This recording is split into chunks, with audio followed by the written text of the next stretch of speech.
Salut YouTube, merci d'avoir cliqué. Dans cette vidéo, je voulais parler des 3 qualités physiques que tous les joueurs de rugby amateurs devraient travailler en priorité. Alors la première qualité que je vais mentionner, c'est la qualité de la vitesse. C'est une qualité dont on ne parle pas assez, à mon avis, dans le rugby, surtout dans le rugby amateur. C'est une qualité extrêmement importante pour la simple et bonne raison que si on peut courir autour de l'adversaire, on n'a pas besoin de les courir à travers, ce qui nous économise énormément d'efforts. C'est aussi très important dans un jeu où on passe la grande majorité du match sur nos pieds à courir, et donc toute augmentation de vitesse maximale aura des effets positifs sur toutes les courses, qu'elles soient plus rapides ou plus lentes. On a aussi le bénéfice du travail de vitesse au niveau de la prévention des blessures, au niveau des hanches, au niveau des ischios, au niveau des chevilles, parce que si on n'a pas préparé le corps à des efforts maximaux sur des sprints et que tout d'un coup on se retrouve dans un match, dans une situation où on va plus vite qu'on est allé auparavant, on a plus de risques de blessure. Alors que si on prépare le corps avec de l'entraînement de vitesse, on aura beaucoup moins de chances de se blesser quand on est à ces vitesses élevées. Donc ça, c'est pour la première qualité. Aussi, j'aimerais rajouter que pour moi, en termes de conditions physiques pour le rugby, on parle d'un triangle avec la pointe étant la vitesse et la base étant le fond, le cardio, la condition physique de base. Et donc, on veut une pyramide qui soit la plus grande possible avec la base la plus large possible.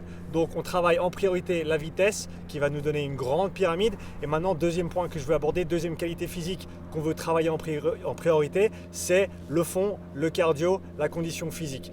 Et ça, encore une fois, ça va nous donner la base de la pyramide. Pourquoi c'est important? Parce qu'on joue 80 minutes sur un terrain avec des efforts très différents, de la course légère, de la marche, des changements de direction, du sprint, des mêlées, des rucks, des levées en touche, beaucoup de corps à corps aussi en termes de lutte. Et donc tout ça, il faut pouvoir les faire, il faut pouvoir les faire bien pendant 80 minutes et il faut pouvoir les répéter un maximum de fois sans se fatiguer. Et donc le fond va nous donner cette capacité de 1, tenir 80 minutes sur un match, mais 2, surtout de récupérer de tous ces efforts intenses et intermittents pendant le match pour terminer aussi bien qu'on a commencé. D'accord? C'est super de faire un match de 30 minutes et puis d'après être à la rue pendant 50, mais je vous garantis que c'est beaucoup mieux de faire un gros match de 80 minutes, d'encore en avoir dans le coffre même, et voir même comment la fois d'après on peut augmenter l'intensité dans le match une fois qu'on arrive à durer 80 minutes.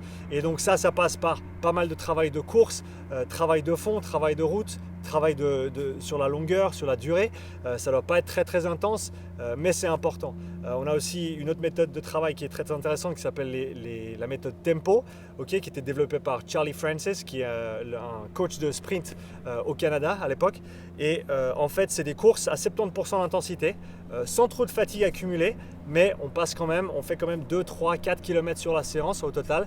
Et ça permet de développer une bonne technique de course à environ 70%, ce qui va nous aider quand on est fatigué pendant le match à maintenir une bonne technique de course. Une bonne technique de course, autant dans le sprint que dans la course un petit peu moins rapide, ça va nous permettre d'économiser de l'énergie. Et comme on l'a vu avant, le plus d'énergie on peut garder, le plus on peut répéter les efforts et le plus on va pouvoir performer sur le terrain. Troisième qualité importante pour les joueurs amateurs, c'est le travail de force, le renforcement musculaire. Pourquoi déjà? Parce que numéro 1, au niveau structurel, ça va nous permettre d'éviter beaucoup de blessures aussi. D'accord? Plus de masse musculaire, plus de capacité à résister aux chocs et aux tensions, que ce soit dans les ligaments, dans les tendons, dans les muscles, même dans tout le squelette. Parce que le squelette est affecté directement par le renforcement musculaire. On crée plus d'os en fait au travers du renforcement musculaire, des os qui sont plus denses, des os qui sont plus forts, et donc au niveau de la santé très important, et bien sûr au niveau des performances sur le terrain, ça va se transmettre aussi dans le sens où on aura plus de cette force à exprimer sur le terrain. Donc pour résumer, vitesse, cardio et force. Si tu es joueur amateur, c'est les 3 qualités sur lesquelles il faut que tu te focalises. Merci d'avoir regardé la vidéo, n'oublie pas de t'abonner à la chaîne et partager avec tes amis. Ciao!